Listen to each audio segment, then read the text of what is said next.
बंगाल के चुनावी माहौल में एक मुद्दा जो सबसे ज्यादा गर्म है वो है रामराज का। बीजेपी रामराज के नाम पर वोट मांग रही है तो टीएमसी के नेता रामराज के खिलाफ झंडा लेकर निकल रहे हैं। एक ऐसा बयान सामने आया ममता बनर्जी के मंत्री फरहाद हाकिम का, जिन पर बीजेपी के साथ साथ साधु संत भी इस वक्त भड़क चुके हैं।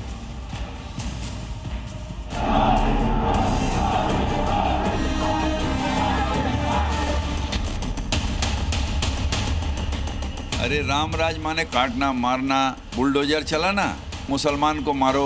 बीजेपी बंगाल में कभी नहीं आ सकती है।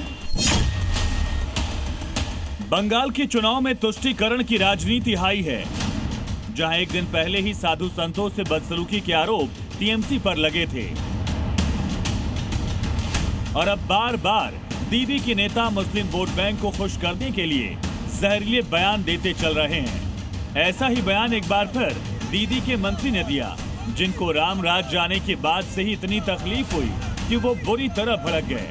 वो कहते हैं हम बंगाल में आएंगे, रामराज जलाएंगे, रामराज स्थापना कर देंगे। अरे रामराज माने काटना मारना, बुलडोजर चलाना या जो है मुसलमान को मारो।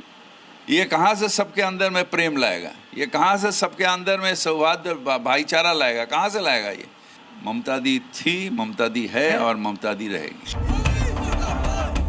ये बयान देने वाले शख्स हैं बंगाल के मंत्री फरहाद हाकिम, जो कि योगी को भी चैलेंज देने लगे। बहुत फॉलोअर हैं उनके। अरे फॉलोअर रहने दीजिए ना, फॉलोअर तो बहुत आदमी का है। इससे पहले कुछ ऐसा ही बयान एक और नेता ने भी दिया था, जिन्होंने साफ कहा था कि बंगाल में रामराज की जरूरत नहीं है। राज्य के बारे में मतलब क्या बोलने चाहते हैं? राम राज्य की कोई देखने चाहता है? राम राज्य लेके लगा मेरा पेट नहीं भरता है, नहीं भरेगा, भूखा रहेंगे। राम राज्य रहेगा तो पब्लिक नहीं खाने पा, तो राम राज्य तो क्या हो। जहाँ एक तरफ रामराज को नकारने की बात टीएमसी कर रही है, तो वहीं उनको जवाब साधु संतों ने दे दिया है। ऐसे भड़काने से कुछ नहीं होने वाला है।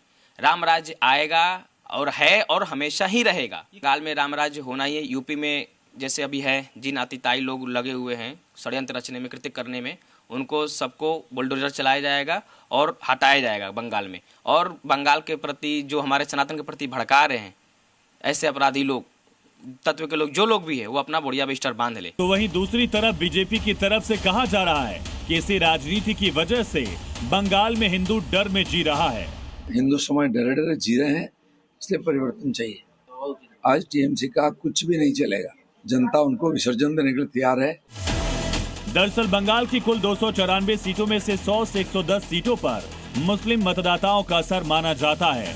मुर्शिदाबाद, मालदा, उत्तर दिनाजपुर में मुस्लिम आबादी का प्रतिशत 50% से भी ऊपर है। यही वजह है कि ममता को इस चुनाव में भी एम फैक्टर पर पूरा भरोसा है। 2011 से लगातार टीएमसी को मुस्लिम वोटर्स का 70 से 83% समर्थन मिलता रहा और 2021 चुनाव में भी टीएमसी को मिली 213 सीटों में 100 से ज्यादा मुस्लिम आबादी वाली सीटें शामिल थीं। यही वजह है कि इसे वोट बैंक को खुश करने के लिए सनातन विरोधी भाषा दीदी के नेता बोल रहे हैं। ब्यूरो रिपोर्ट, जी मीडिया।